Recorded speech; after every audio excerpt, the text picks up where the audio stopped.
एक ऐसी दुनिया में जहाँ समंदर राज रखता था, जो लोग उसकी सरगोशियों को करीब से सुनते थे वो सुन सकते थे।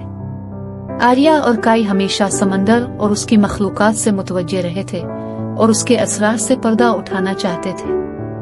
आर्या एक नौजवान लड़की और काई नौजवान लड़का दोनों बचपन से बेहतरीन दोस्त थे, जिन्हें हमेशा जलपरी देखने का शौक था, लेकिन उन्होंने जलपरी को कभी देखा न था। वो जगह जगह जलपरी की तलाश में जाती कि शायद एक दिन वो जलपरी को हकीकी जिंदगी में देख सके, जिसके बारे में वो बचपन से सुनते आ रहे हैं। एक दिन ऐसे ही बातें करते करते एक जंगल में अपने इलाके से दूर एक पुरस्कार तालाब के पास जा पहुँचे।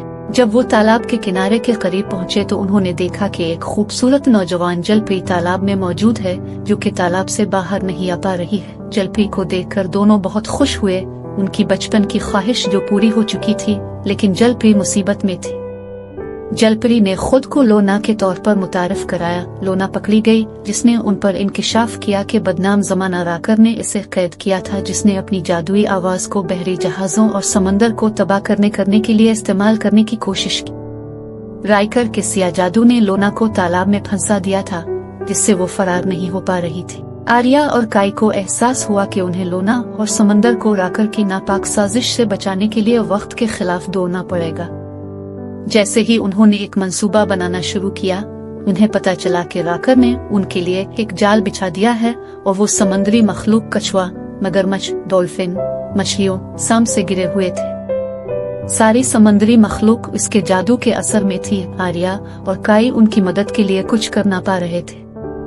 जैसे ही तमाम उम्मीदें खत्म हो रही थी, एक यूनिकॉर्न जो कि जलपरी लोना का दोस्त था, उसको ढूंढते हुए वहां पहुंचा। इसी तरह एक शानदार यूनिकॉर्न जिसका नाम सेलिस्ट था, इसका सींग जादू से चमक रहा था। इसकी मदद से उन्होंने समंदरी मखलूक को बेहोशी में डाल दिया और वहां से निकले और राइकर के वापस आने से पहले जादू को तोड़ने और लोना जलपरी को आजाद करवाने के लिए वक्त के खिलाफ दौड़ लगा दी। जब उन्होंने जादू को खत्म करने के लिए काम किया तो उन्होंने दरियाफ्त किया कि राकर ने तालाब पर जबरदस्त जादू किया है, जिससे साहिली शहरों में सैलाब आ जाएगा अगर लोना को गुरूब आफ्ताब से पहले आजाद न करवाया गया।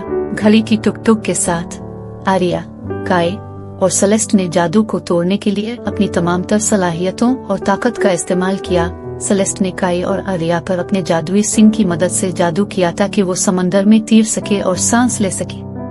आखिर समंदर के दरमियान में उन्हें एक अजीब दरवाजा मिला, जिसको हाथ लगाते ही समंदर में एक तेज लहर आई और गुरूब आफ्ताब से पहले ही उन्होंने लोना को आजाद करवा लिया। मतलब इन तीनों दोस्तों ने मिलकर जादू के असर को ज़ाय कर दिया। लोना जलपरी बहुत खुश थी, क्योंकि इसको समंदर में अपना कैसल वापस मिल चुका था। लोना के महफूज होने और समंदर के बच जाने के बाद चारों दोस्तों ने अपनी जीत का जश्न मनाया, लेकिन वो जानते थे कि राकर बच निकला अपने अगले अक़दाम की मंसूबाबंदी कर रहा है।